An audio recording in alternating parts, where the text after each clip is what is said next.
दोस्तों नमस्कार, मेरा नाम प्रशांत है और आप देखना शुरू कर चुके हैं आपका अपना खुद का चैनल खुद रंग।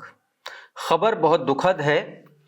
खबर प्रचार तंत्र के दौर में अव्यवस्थाओं को ढांक देने वाली है। आप सभी को पता है कि उत्तर प्रदेश में इस वक्त महाकुंभ का आयोजन चल रहा है और 144 साल बाद ऐसा कुंभ आया है। इस तरीके की अफवाहें शुरुआत में तमाम सारे जिम्मेदार लोगों के जरिए उड़ाई गई। नतीजा यह हुआ कि इस कुंभ में अब तक 2 बार स्टैम्पीड यानी कि भगदड़ की घटनाएं सामने आ चुकी हैं। एक घटना 29 जनवरी को हुई थी, उसमें तमाम सारे लोगों की मौत हो गई थी। 30 लोगों की मौत हुई थी और कल देर रात करीब 9:30 बजे के आसपास नई दिल्ली रेलवे स्टेशन पर भगदड़ मच गई। ऐसी भीड़ राजधानी नई दिल्ली के रेलवे स्टेशन पर थी। लोग ये बताते हैं कि कई सालों बाद इस तरीके की भीड़ कभी लोगों ने देखी नहीं। इतनी ज्यादा भीड़ वहां जमा हो गई और अव्यवस्थाओं का आलम यह था कि उसको क्राउड को मैनेजमेंट करने के लिए कोई व्यवस्था थी ही नहीं। अभी कुछ दिन पहले मैं दिल्ली गया था, तो नई दिल्ली रेलवे स्टेशन पर जब मैं उतरा तो उसके बाहर कुंभ के आयोजन को लेकर के बड़े बड़े होर्डिंग्स लगे हुए थे। यानी कि अगर यात्रियों को रिझाने के लिए, बुलाने के लिए वो होर्डिंग रेलवे स्टेशन के बाहर लगे थे और उसकी व्यवस्थाएं नहीं थी तो एक बड़ा सवाल उठता है। आज के इस वीडियो में इन्हीं अव्यवस्थाओं को डिकोड करेंगे और समझने की कोशिश करेंगे कि आखिर जबरदस्त अव्यवस्थाओं के बीच सरकार अपनी गलती मानती क्यों नहीं और जो लोग सरकार की गलतियों को बताते हैं, गिनाते हैं, उनके ऊपर फर्जी मुकदमे क्यों दर्ज कर दिए जाते हैं।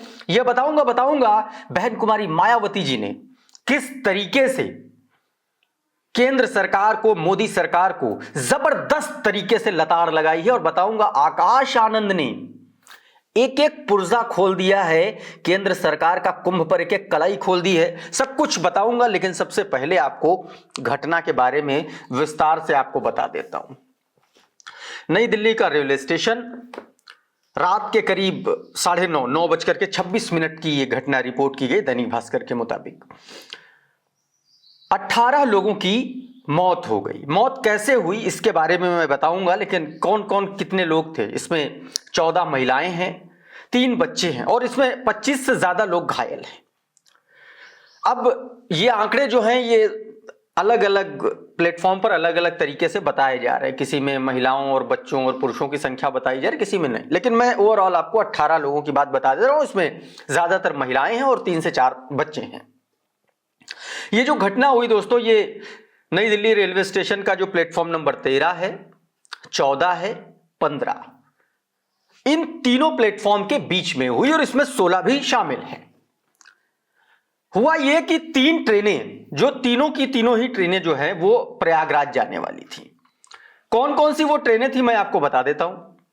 एक तो ट्रेन थी जो भुवनेश्वर राजधानी ट्रेन थी, वो प्रयागराज जानी थी, भुवनेश्वर से जो प्रयागराज की तरफ जाती है। दूसरी स्वतंत्रता सेनानी एक्सप्रेस जो बिहार तक जाती है, वो ट्रेन। और तीसरी एक और ट्रेन थी जो प्रयागराज स्पेशल चलाई जा रही थी। हुआ यह कि ये तीनों ही ट्रेनें लेट हो गई अपने समय से। कोई ट्रेन 1.5 घंटा लेट, कोई ट्रेन 2 घंटा लेट। नतीजा यह हुआ कि ये जो भीड़ 4 बजे से ही जो स्टेशन पर जुटने लगी थी, 9:30 बजे तक ये संख्या बहुत ज्यादा हो गई। आज तक की एक रिपोर्ट यह बताती है कि नई दिल्ली रेलवे स्टेशन पर टिकटों की बिक्री की स्थिति यह थी कि एक एक घंटे में 1,500 हजार टिकट बिक रहे थे और उसमें से ज्यादातर जो टिकट थे वो प्रयागराज जाने वाले थे। ऐसे में क्राउड मैनेजमेंट का कोई स्थिति थी नहीं। कई सारी रिपोर्ट में यह भी बताया गया कि वहां जो कुछ इक्का दुक्का जो आरपीएफ और पुलिस के जो लोग मौजूद थे वो कह रहे थे अगर जान बचानी है तो लौट जाइए। इतनी ज्यादा भीड़ थी और कम पुलिस बल, कम क्राउड मैनेजमेंट का जो दस्ता था, वो संख्या बल उसका कम होने की वजह से वो भीड़ संभाल नहीं पा रहा था।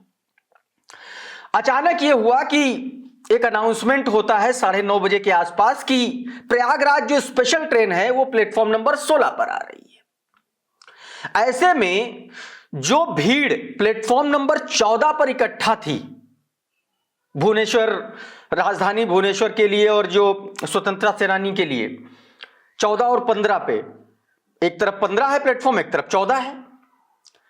एक तरफ स्वतंत्रता सेनानी के लोग थे, एक तरफ एक प्लेटफॉर्म की तरफ जो है भुवनेश्वर राजधानी के लोग थे। ये दोनों ही ट्रेनों की जो भीड़ थी इन्हीं दोनों प्लेटफॉर्म पर थी। अचानक से एक अनाउंसमेंट होता है और उसमें यह कहा जाता है कि प्लेटफॉर्म नंबर 16 पर प्रयागराज स्पेशल आ रही है।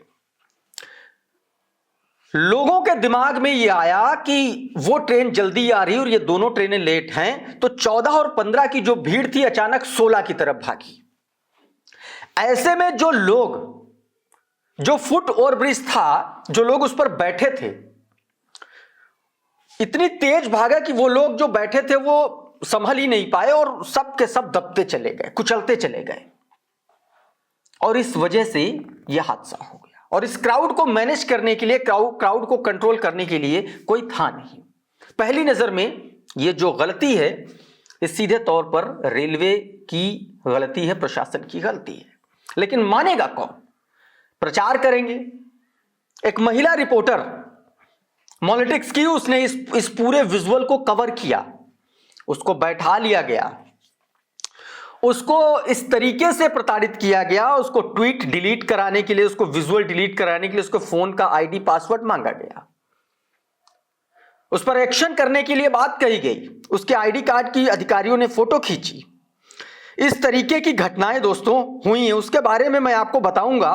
लेकिन उससे पहले जरा ये जो महिला हैं सौम्या राज, इन्होंने ये क्या आरोप लगाए हैं वो एक बार सुनिए। बहुत गंभीर आरोप हैं। उसके बाद बात करेंगे बहन कुमारी मायावती जी के उस ट्वीट की जिसके बाद रेलवे जागा, आकाश आनंद के उस ट्वीट के बाद जिसके बाद रेलवे जागा और अब उस पर एक्शन की बात कर रहे हैं। और बात करेंगे दिल्ली के राज्यपाल वीके सक्सेना की एक बहुत घटिया हरकत की, उसकी भी बात करेंगे। लेकिन पहले पुलिस और प्रशासन ने क्या किया ये तो देख लीजिए जरा, कि हम और आप इस देश में सिर्फ मरने के लिए हैं।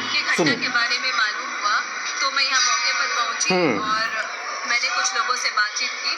इसके बाद मैं प्लेटफॉर्म नंबर 14-15 पहुंची, जहाँ पर ये घटना, यहाँ पे जो भगदड़ मची, वहाँ पर मैंने कुछ लोगों से बातचीत की और उनसे जानने की कोशिश की कि यहाँ क्या हुआ था, कैसे हुआ था। इसी बीच रेलवे पुलिस के अधिकारी आए और मुझसे मेरा डिवाइस छीन लिया और मेरे साथ बदतमीजी। सुनिए क्या कह रही हैं। उन्होंने मेरा आईडी कार्ड, ये स्थिति चल रही है इस देश में, करके उन्होंने रखा, सब कुछ देखा। उसके बाद भी वो मेरा फोन देने के लिए तैयार नहीं हुए। उन्होंने मुझसे कहा आप कहाँ से हैं, ये आप यहाँ पे काम नहीं कर सकते, आपको मैं ये नहीं दिखाने दूंगा, आप ये डिलीट करो, आपने जितने कंटेंट। मुझसे मेरे फोन का लॉक खोलने के लिए कहा गया, लेकिन मैंने वो नहीं खोला और सारे कुछ डिलीट करने के लिए कहा गया और मुझे उन्होंने जेल डालने की भी धमकी दी। लेकिन मैं अपनी बातों पे डटी रही और मैंने कंटेंट डिलीट नहीं किया। इसके बाद 1-1.5 घंटे के बाद उन्होंने मेरे साथ बदतमीजी, बहुत बहस करने के बाद तो ये स्थिति है, फोन दिया गया, बदतमीजी लगातार हुई, फोन जमा कर लिया गया। उससे ये कहा कि आप ये डिलीट करने का नाटक करो क्योंकि मेरे नौकरी पे सवाल आ जाएगी, आप डिलीट करने का नाटक करो तब मैं आपको। कबीलाई शासन चल रहा है, तानाशाही। पुलिस ने मुझे ये भी कहा कि मैडम साक्षात किम जोंग उतर आए हैं इस देश में। क्या बोलूं, जो हुआ है वो तो मैंने देखा, ये गलत है, बट आप भी थोड़ा मैनेज कर लो और इनके सामने नाटक कर लो। अब आप ये सोचिए कि एक तरफ तो इस भगदड़ को ये बताया जा रहा है कि तो आप ये समझिए, ये पूरा जो है ये पॉलिटिक्स चैनल की पत्रकार हैं और ऐसे लोग जो समाज के लिए काम कर रहे हैं, जो जनता के लिए सच दिखाने की कोशिश कर रहे हैं, उनके फोन छीन लिए जाते हैं, उनके डिवाइस छीन लिए जाते हैं, ये कह करके कि आपको परमिशन ही नहीं है। परमिशन क्या सिर्फ बड़े चैनल को है जो आपकी चाटुकारिता करते हैं, जो केंद्र की चाटुकारिता करते हैं, जो आज भगदड़ हुई, आज सवाल उठा रहे हो, कल से वही पत्रकार सरकार को मैनेज करने में लग जाएंगे। वही पत्रकार ऐसी रिपोर्ट दिखाएंगे कि जिन लोगों ने फर्जी वीडियोस चलाए, जिन लोगों ने फर्जी आंकड़े दिए, उन पर सरकार मुकदमा दर्ज करेगी और सरकार 3 दिन बाद आंकड़ा जारी करे तो कुछ नहीं। इस पर दोस्तों अब बहन कुमारी मायावती जी ने जोरदार हमला बोला है, जबरदस्त तरीके से मोदी सरकार को, केंद्र सरकार को सवालों के घेरे में लिया है, कटघरे में लिया है। क्या कुछ बहन कुमारी मायावती जी ने कहा है आपकी स्क्रीन पर है, एक बार देखिए जरा। मायावती जी अपने ट्वीट में लिखती हैं कि प्रयागराज महाकुंभ जाने के लिए नई दिल्ली रेलवे स्टेशन पर उमड़ी भीड़ के बीच रेलवे की गंभीर लापरवाही के कारण मची भगदड़ में काफी लोगों की हुई मौत व घायल होने की घटना अति दुखद है। पीड़ितों के प्रति मेरी गहरी संवेदना। सरकार दोषियों के खिलाफ कार्रवाई तथा पीड़ितों की पूरी मदद भी करे। एक जिस तरीके से एक परिपक्व नेता का एक बयान आता है, बहन कुमारी मायावती जी ने वो बात अपनी उसमें की। और आप सभी को पता है कि बहन जी की इन बातों का, इन लाइनों का जो असर होता है बहुत गंभीर होता है। इस ट्वीट के बाद वहां पर जांच तेज हो गई, जांच के आदेश हो गए हैं। लेकिन सबसे बड़ा एक जो बात है जो आकाश आनंद ने अपने बयान में कही, अपने ट्वीट में लिखी, वो आप लोगों के लिए सुनना और समझना बहुत जरूरी है। आकाश आनंद ने क्या कुछ कहा, एक बार देखिए आपकी स्क्रीन पर। आकाश आनंद अपने ट्वीट में लिखते हैं, बहन कुमारी मायावती जी के उसी ट्वीट को कोट करते हुए लिखते हैं कि प्रयागराज में महाकुंभ जाने के लिए नई दिल्ली रेलवे स्टेशन पर भारी अव्यवस्था की वजह से श्रद्धालुओं की दुखद मृत्यु की खबर विचलित करती है। क्या रेलवे प्रशासन को यूपी सरकार के आयोजन की सूचना नहीं थी? यूपी, बिहार, मध्य प्रदेश आदि राज्यों के लगभग हर स्टेशन पर अव्यवस्था की खबरें मिल रही हैं, लेकिन कहीं कोई जवाबदेही नहीं। भाजपा सरकार ने अपने राजनीतिक उपयोग के लिए कुंभ आयोजन का दुरुपयोग करने का अपराध किया है। पहले प्रयागराज में भगदड़ से मौतों के बाद अब नई दिल्ली रेलवे स्टेशन पर मौतों की सीधी जिम्मेदारी यूपी की भाजपा सरकार की है। अत्यधिक प्रचार की भूख की वजह से बिना ठोस व्यवस्था के देश भर के लोगों को कुंभ में आने को उकसाया गया। इस भगदड़ के लिए जिम्मेदार लोगों को कड़ी से कड़ी सजा मिलनी चाहिए। सीधे तौर पर देखिए, मैं जो बात कह रहा था आकाश आनंद वही बात करने की कोशिश कर रहे हैं।